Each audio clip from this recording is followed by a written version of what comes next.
So we it started off from an idea. We originally wanted to row across the Atlantic. This was a separate friend of mine. And we'd gone through the whole process of trying to apply for that, and unfortunately we had to pull out due to sort of illness. And so Paddy came along and said, "Do you fancy cracking on with a big challenge again?" And we decided to go for it. So we've signed up for the row across the Atlantic, which is the Talisker Whisky Atlantic Challenge in 2017. Which is a couple of years away, so we decided we wanted to try and sort of fill the gap with a couple of other big challenges. The first of which we kind of wanted to try and maybe do a cycle. So we looked at various options, looked at the Race Across America, which is obviously pretty well established and been going for years. But there was lots of kind of red tape on being able to apply for that and being able to actually kind of even take part in the race. So looked for something more locally in Europe, and looked on their website of Race Across Europe, and it seemed to fit the bill perfectly. So yeah, it's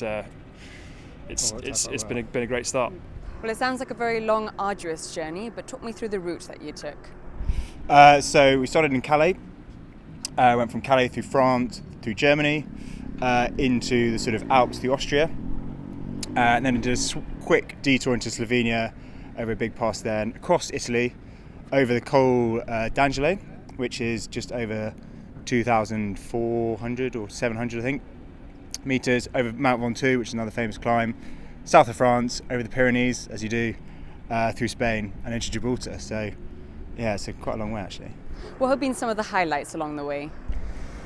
There's been a lot of tough lowlights, but I think we both agreed on this. I think going through parts of Austria, some of the scenery and some of the climbs you'd go up were something that we'd never experienced before, like really challenging. But the satisfaction at the top, some of the views and the people as well along the way have been incredibly hospitable and welcoming and supporting. So that's been like the main highlight. I think it's been a long journey and pretty grueling, but there's been the whole way through has just provided lots of good insights into different cultures and different parts of Europe.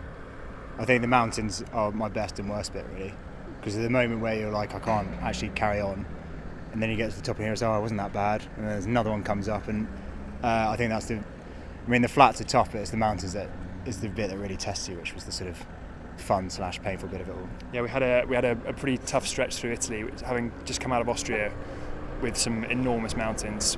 Pretty much the entirety of Italy, our stint there was flat.